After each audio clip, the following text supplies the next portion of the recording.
আজিমল রেসিপিতে স্বাগতম। আসসালামু আলাইকুম বন্ধুগণ, কেমন আছে সবাই? আশা করি সবাই ভালো আছো। অনেকেই তো অনেক ধরনের চপ বানানো শেষ, তো আজকে হলো স্পেশাল চপ বানিয়ে দেখাবো। সেটা হলো ধনিয়া পাতা আর হলো বেগুনের চপ। তো এখানে ধনিয়া পাতা কুচি, কাঁচা মরিচ, শুকনো মরিচ ফাঁকি, সামান্য একটু নুন, তারপর বেকিং সোডা, বেকিং পাউডার এইগুলো সব দিয়ে দিলাম। স্বাদ মতো নুন দিয়ে অল্প পানি দিয়ে আমি এইগুলা ভালো মতো একদম মিশিয়ে নিব। তো মিশানোর পরে একদম গাছের দেখো তরতাজা বেগুনগুলা ছিঁড়ে নিয়ে আসতেছি। ছিঁড়ে ভালোভাবে ধুয়ে নেব এইগুলা। আর ইফতারিতে এইরকম ফ্রেশ ফ্রেশ খাবার খেলে কিন্তু একদম মন প্রাণ জুড়াইয়া যায়।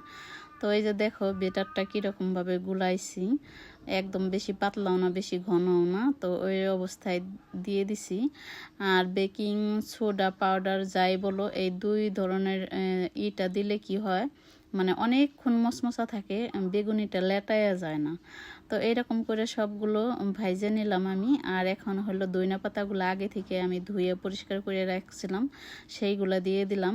আর পানি থাকলে কিন্তু এতটা ভালোভাবে মিশবো না। আর এই ধইনা পাতার চপটা খাওয়ার পরে আমার বাসার সবাই একদম ফিদা হয়ে গেছে। তোমরাও বানায় খাইয়ে দেখতে পারো যে আসলে কতটা মজা হয়েছে। ভালো লাগলে লাইক কমেন্ট শেয়ার করে দিবে।